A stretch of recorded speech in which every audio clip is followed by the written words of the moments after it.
Hello and welcome to another Thursday Tutorials. My name is Keegan with Kloth Studio. Happy holidays.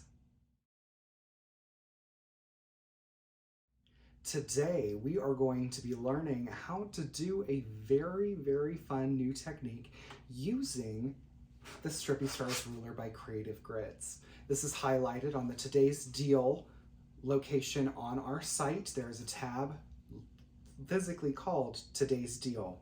This ruler makes very interesting and intricate star blocks like you can see behind me that was highlighted in this month's Dollar Building Block program. I am so excited to show you how to use these blocks to make some holiday stars using your favorite holiday materials and scraps to make blocks that will then end up on ready-to-wear garments. I have gone ahead and picked up just a normal sweatshirt as well as a cardigan. I will be showing you two different block sizes today using the Strippy Stars ruler in order to create applique inset block pieces that will add any sort of holiday pizzazz to your basic wardrobe. There are some specific things that you need in order to accomplish this look today. Starting with, obviously, your sweatshirt, cardigan, or shirt of choice. We recommend that it is a more plush, heavyweight material, as lightweight or waffle weave material does not work as well for this technique. T-shirts, for example, made out of normal knit material would not serve very well for this particular project. You will need Shape Flex stabilizer, which is a fusible woven stabilizer that we're actually going to adhere to the wrong side of the garment in order to make sure that our stitches are not pulling or stretching out the material at all. Just gives it overall nicer finished look when we top stitch our block onto our ready-wear garments. So the other things that you need are the Strippy Stars ruler by Creative Grids. Again, that's able to be found on our website, as well as double-sided basting tape by CLOVER. This is also available on sale on our website. You will need various different size background squares that are already marked for the Strippy Stars ruler.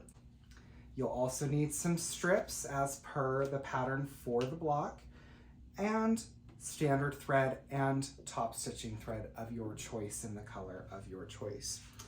Today I am using the brand new So Steady colorful tables in red. It comes in 6 different colors, including purple, red, orange, a yellow, neon blue, and one that I can't quite think about, but later in the video I'll show you all the different color swatches that we have available in the store. I have my trusty machine set up with the So Fine polyester construction thread, and I'm going to go ahead and show you how to construct these blocks.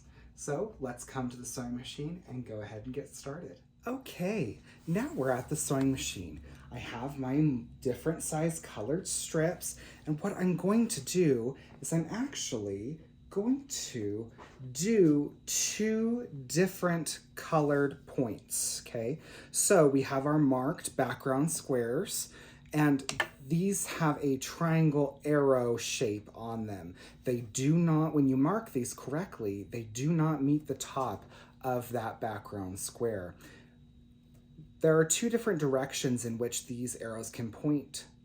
One either towards us while we're sewing or away from us. We're going to go ahead and start by sewing the point away from us. We're going to offset it so that we're sewing on the line, but that there's a 1/4 inch excess of that strip underneath going past that line, and about 1/2 inch before we start sewing into it. I'm going to go ahead and begin by sewing this right here.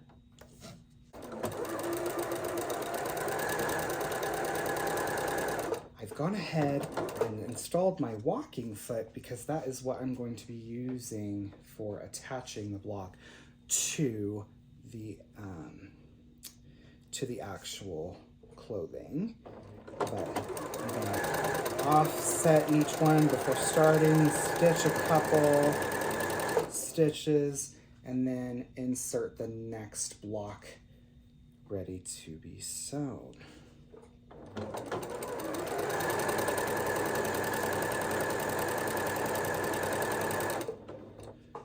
We want to make sure that we have 4 of these points.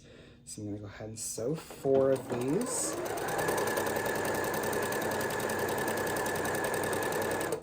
Go ahead and cut. Lift this up and we should have something that looks like this right here. What we're going to go ahead and do is we're going to cut all of these apart. We're going to finger press them so that each one looks like this on the back, and trim them even with the square, leaving a point. So I'm going to go ahead and show you how to do that. Okay, so we've taken our sewing machine away and now we're ready to go ahead and do some cutting. I'm going to separate all of these apart. You can do it with a rotary cutter, or if you feel more comfortable, you can do it with a pair of scissors. I highly recommend these spring action scissors that we have on our website. And what we're going to go ahead and do is we're going to finger press these. Now, it's very important to always flip the background square down and finger press this right here, okay? Because we want to be able to see the square showing on the opposite side. These squares happen to be 3 inches. So what I'm going to do is I'm going to go ahead, cut and cut just like that, so that it's even with the background square, just like so. I'm going to repeat that on all 4 of these units that we just created. Finger press, put the square down, line up on the 3-inch line, and cut that even. Number 2. Now, if you don't have good fingernails or don't have a seam roller, for example, it would be good that after you've done the subcutting portion to go ahead and take these to your steaming iron and steam those completely flat before we add the next set.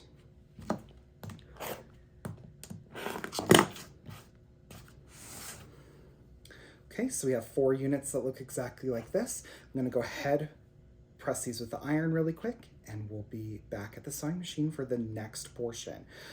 At this point, you could either add a different color or the same color point. I'm going to add a different color point using the red material. So I'm gonna go ahead, iron, bring my red strip and my sewing machine back, and we will be back to show you the next steps. I'm now back at the sewing machine. I've gone ahead and pressed my blocks and have gotten my next color point strip. I'm going to, since we've already sewn this one side, we're going to have the opposite. So last time they were pointing away from us, this time they're pointing towards us. We're going to remember to offset by 1/4 inch and sew on the line.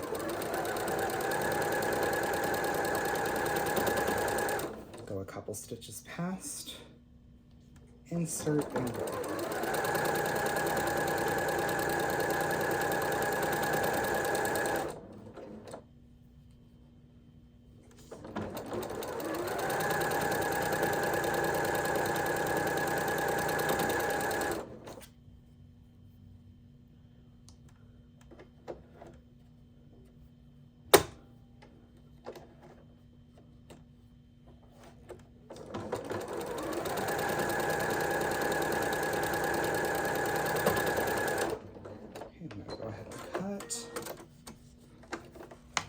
And we're going to repeat the process so that we have these points and a complete sawtooth point block square, 4 of them. Now, what I am going to do is I'm going to go ahead and assemble the 4 patch for my center. I've decided that I want to do a 4-patch, so I am going to go ahead and do the 1/4" seam, alternating my seam squares right there.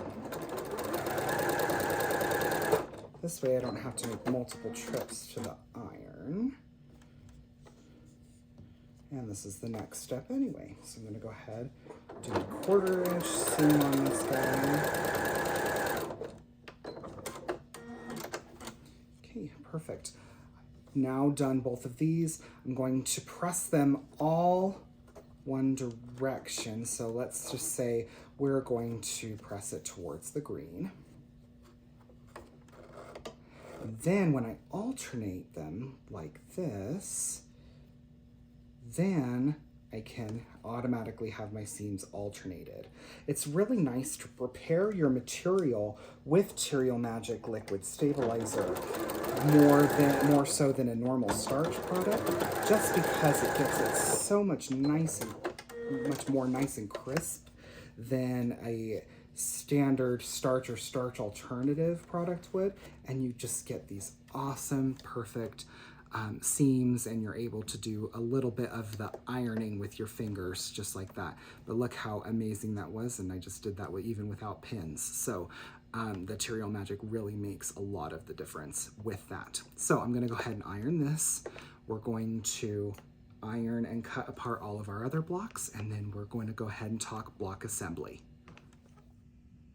Okay, so now we're back at our cutting table, and I've gone ahead and taken the liberty of making the exact replica of the small block version of the large block that we showed on the video for the block that we're putting on the breast pocket of the cardigan. I'm gonna set this to the side and show you how we're going to arrange this block. We're going to arrange this so that all of our points wreath around, and it's fun because when you do all the same colors on the different sides of the points, you're able to get this wreathing effect around here with the color. We're also going to put 4 normal squares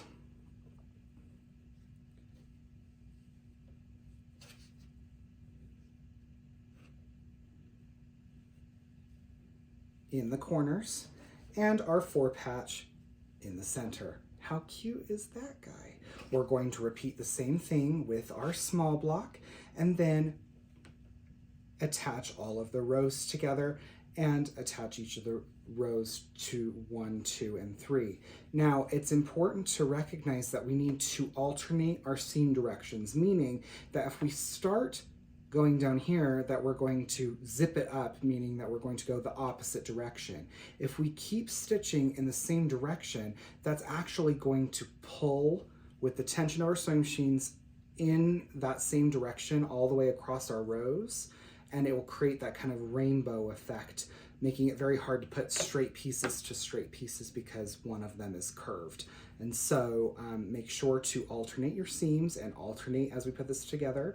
And then we're going to press both of these blocks, and we'll come back and show you how we're going to hem the edges and attach them to our sweaters. Okay, now we have our completed blocks. So what we're going to go ahead and do is we're going to go ahead and use our double-sided basting tape .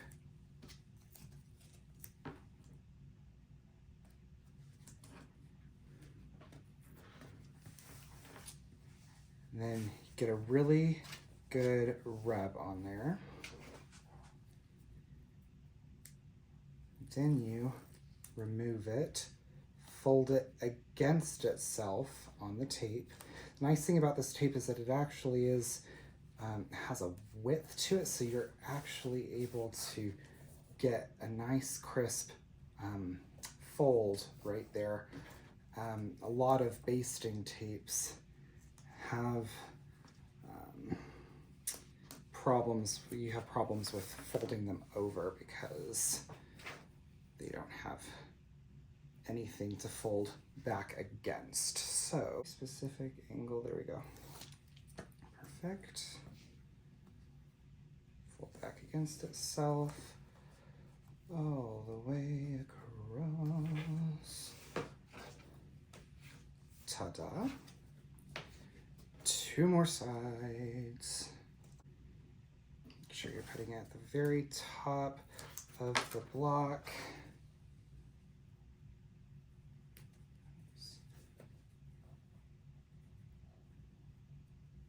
It's even better when you have fingernails, which I do not.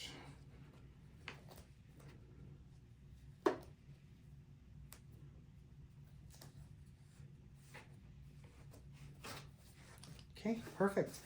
Now we have block number 1.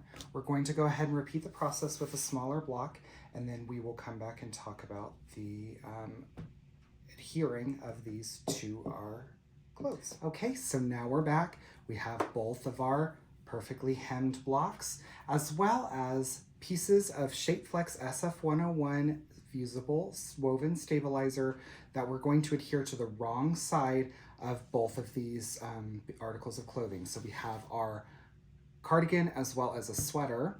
What I'm going to do is we're going to mark the centers of where we want each of the blocks to end up, as well as then adhere this square on that center line that we have drawn on the physical article of clothing.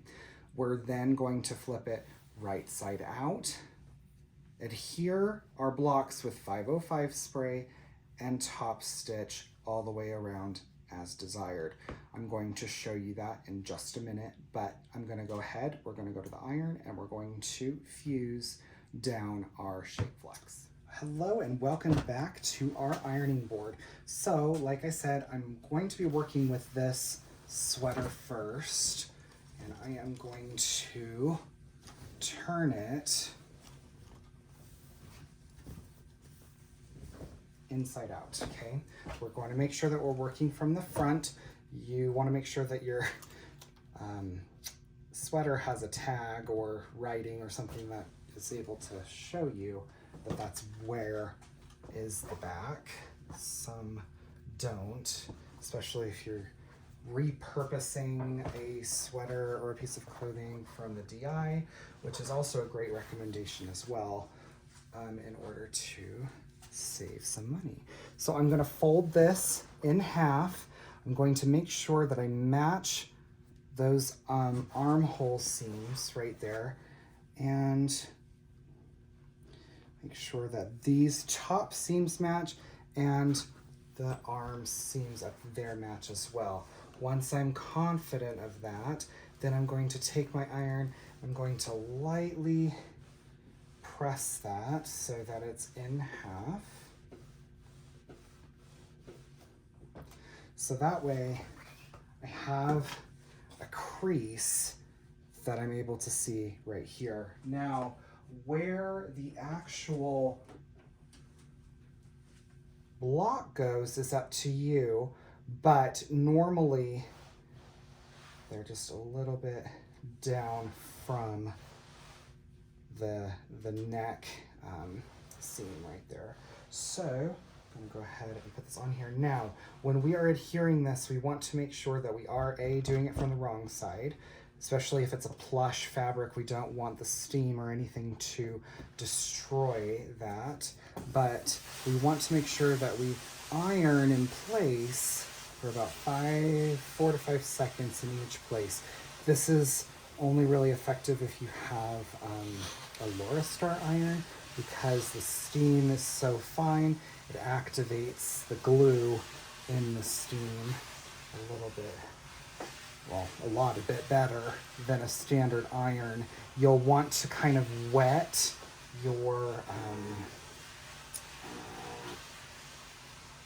your Shapeflex if you don't have a Loristar iron.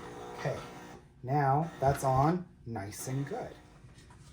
Now at this point you might be asking, Keegan, that's cool, it's centered and stuff, but like, how am I going to know where it is on the right side when I put my block? Well, that's a great question. You could take all the time in the world and mark the back and mark the front and do all the things and blah, blah, blah. But what I do, I take these are extra long regular point magic pins, so they don't melt, but they have a really nice length and they're not as bendy as a standard pin. And what I'm going to do is I'm just going to put 4 pins in here along the edges of my shape flex. So I'm going to make sure that I'm only going through 1 layer. So you're going to adjust the layers as necessary in order to just go through 1 layer, okay? Then I'm going to go around to the front, and why don't you looky here? We can see exactly all of the parameters of our square. So I'm going to take this label off. I don't really like marking the fronts of sweaters because a lot of times when you're really rubbing in right there, it kind of creates like a permanent damage in the weave of knit materials. And so I kind of prefer doing it this way. So I'm going to visually center this, and on the center line right there. And you have 2 options. You can either repeat the process of pinning or do 505 spray. I highly recommend 505 spray. Then you can use the non-stick needles for the decor stitching that we're going to do around this. I'm going to grab my 505 spray the back of this, adhere it, and then we'll be back to show the cardigan. Okay, so we're here back and I have the cardigan. What you're going to do is kind of inverse of what we did with the sweater. On a cardigan, there's no real easy way of making sure that that we're in the center of the panel because there's so many different sizes within this shoulder area, and we don't want it super down by the pocket. I mean, if you do, great, then you'll be able to gauge it a little bit better. But I've gone ahead, I 505'd the block physically down, and I'm going to go through 1 layer, hopefully. And as long as I have this positioned where I want it, it's going to be a lot easier to see where I'm going to put my shape flex, because then that just covers the area because it's a larger square. Now, word of caution, if you do not have magic pins, these are made for ironing, like they're heat resistant. And so you want to make sure that when you are doing these, that you're not doing any sort of normal plastic head pin or a glass head pin that could explode. So what I'm going to do is I'm just going to make sure that I'm covering this. And then I'm going to adhere it to the flat surface. Making sure that I'm constantly moving so as not to create an impression in the material, but that I'm giving that constant steaming so that it adheres, which it has now. So I'm going to go ahead, flip this around, and my block went away. I'm going to re-stick him, but luckily I have the pins to show me where I'm going to re-stick him, and then we'll go to the sewing machine and I'll show you how to stitch them on. This is exciting.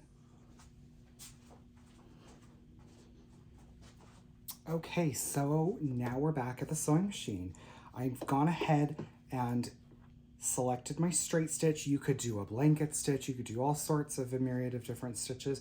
I would just test them out beforehand to make sure that you are getting what you want. And then I've taken my extension table off and wrapped my sweater around the free arm of the machine. Now, it's very important that you do that because we don't want to stitch the layers of the shirt together.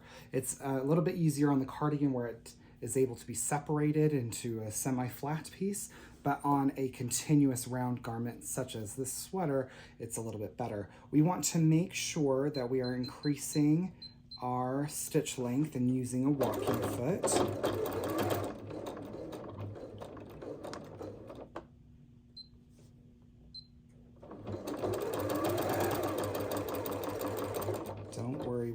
back stitch at the end. So I'm going to stitch, stitch, stitch until I am about the distance of the seam, the top stitch seam that I'm taking. And that was a perfect turn. I'm gonna repeat this on all 4 sides, making sure that you're only touching a single layer.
The final countdown.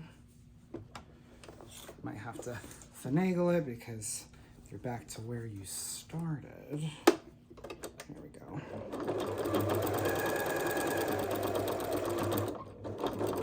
Overlap by a bit. We're going to do some tacking. Now, it's a good choice to top stitch this, at least on your first one, with a color that's very similar to your background color of choice, which is why I'm using this gray, so that when you're doing the back stitching, you're not seeing it as much on the points of the actual fabric here. So I'm gonna take this out and I'm going to grab my cardigan and repeat the process. I've gone ahead on this cardigan, attached my extension table since this is a little more bulky, and we're going to go ahead and stitch.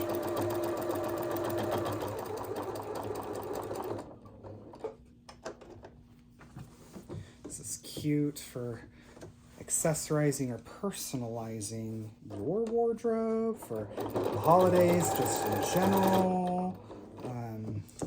Personalizing it for a family member for Christmas. Really pizzazz, adding some pizzazz to those basics from anyone's wardrobe.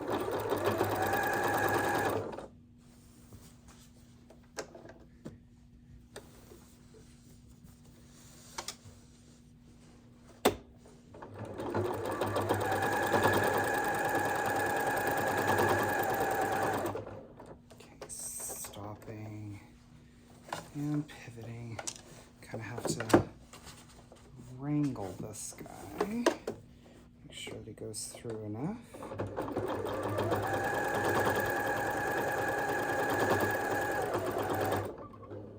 Really just is a dream to do with the walking foot, so make sure that you have one, because you will not be able to do it so well without it. Okay, so we're already at the end. I'm gonna do a couple lines of back stitching and cut. Okay, so I'm going to go ahead, look how cute this is, oh my gosh. So I'm gonna go ahead, I'm gonna clip some threads, I'm gonna throw one on, and we are going to finalize. Welcome back, where we have 2 awesomely personalized finished projects with this cardigan right here, so nice. It would also be really cute to do 2, or to do this one, but then make it into a pocket if you lined it and didn't top stitch the top, but top stitch these sides. That would be absolutely cute as well.